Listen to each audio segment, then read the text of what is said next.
There are a few tips that you need to know about the Osmo Pocket when you are shooting under low light situations. Now this can be applied to any other camera as well, but in this video, I want to make it specific for the Osmo Pocket, but I'm going to give you 5 tips that will potentially help you remove that unwanted grain. Let's get into the video.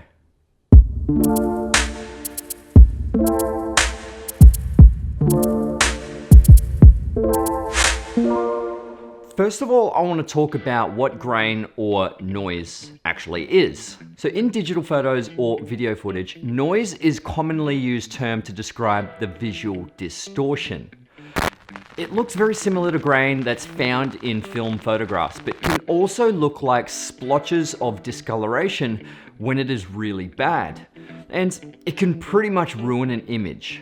So noise tends to get worse when you're actually shooting in low light. From a technical point of view, noise is the visual manifestation of lower signal to noise ratio, which is measured in decibels. While the amount of noise that you may consider unacceptable, there are many situations where having noisy video is better than having no footage at all. But what causes digital noise? Let me explain. Higher ISO, which you may actually need when you're shooting under low light situations, is the main cheeky little bugger when it comes to noise. Think of ISO as the gain knob on an amplifier for this electric guitar.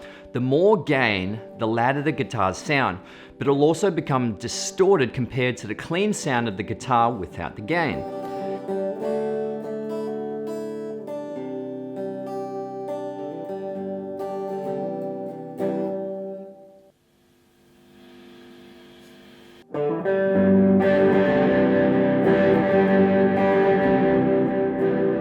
So in a video or a photograph, the higher the ISO or the gain, which will increase the more amount of grain or noise in the image.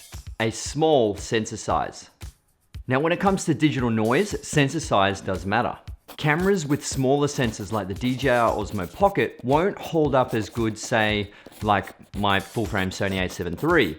By the time you reach about 800 ISO on the Osmo Pocket, it begins to lose its color fidelity, lose its sharpness and detail. But as you can see here, compared to the Sony a7 III, it just doesn't compare. The a7 III at 3200 ISO looks super clean, whereas the Osmo Pocket pretty much is absolutely unusable. Pixel density.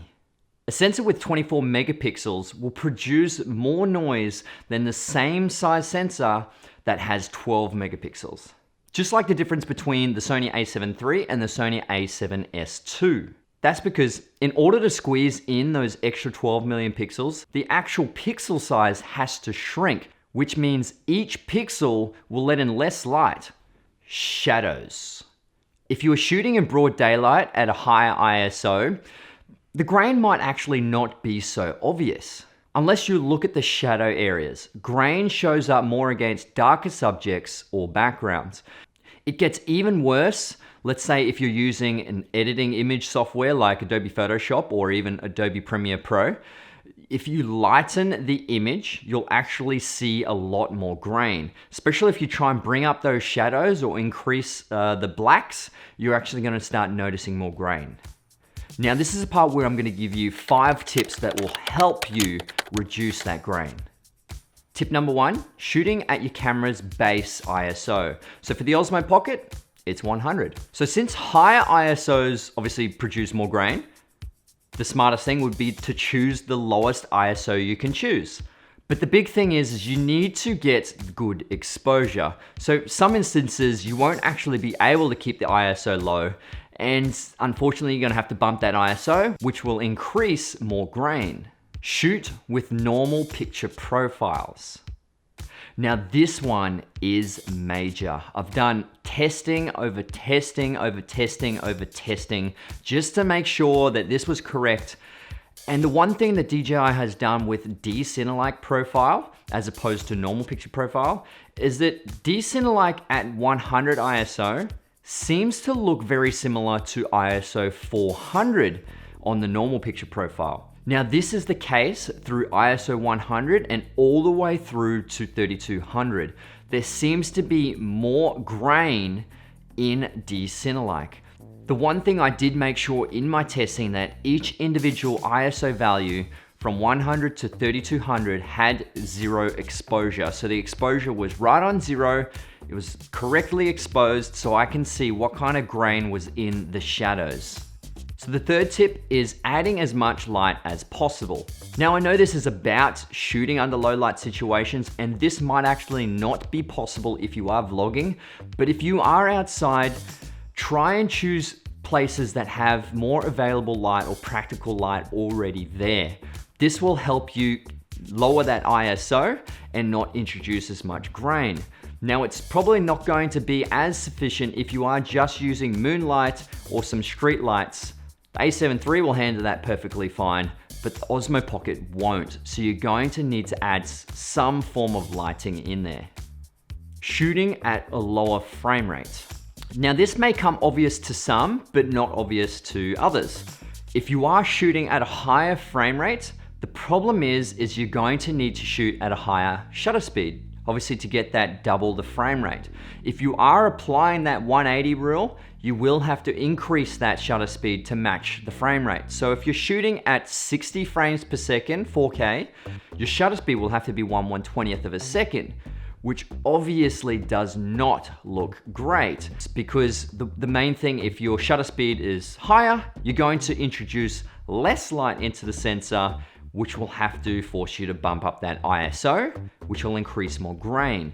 So make sure that if you are in a low light situation, potentially you're gonna have to shoot at 24 or 25 frames per second. That means your shutter speed will be at 1/50th. But if you are thinking about shooting with a higher frame rate, higher shutter speed, introduce some lights if you can, if you are outside or under low light situations. So use noise reduction in your software. Now, I use Adobe Premiere Pro with my software and obviously Lightroom as well as Photoshop. I'm not 100% sure when it comes to Final Cut or DaVinci Resolve or any other editing software, but Premiere Pro actually has some denoiser that you can actually use. Just be cautious with the denoiser because you can actually introduce too much denoiser and it will smooth out the image just a little bit too much. It just makes it look a little bit unnatural. But if you do want to do this and you want to add a little bit of denoising, you can do this under the HSL secondary tab. Go down to refine and you will see denoise. So anyway, guys, I hope you found this very useful. Like I said, you can apply this to any other camera as opposed to the Osmo Pocket. This was a little bit more towards the Osmo Pocket because you guys asked for shooting under low light situations for the Osmo Pocket. I hope you find this useful. Take some of those tips away, try and apply them, see how you go. Let me know in the comments below if it was successful. If you have any more questions, please let me know in the comments section below. Other than that, guys, my name is Jason Morris and I'll see you guys in the next video. Let's get it.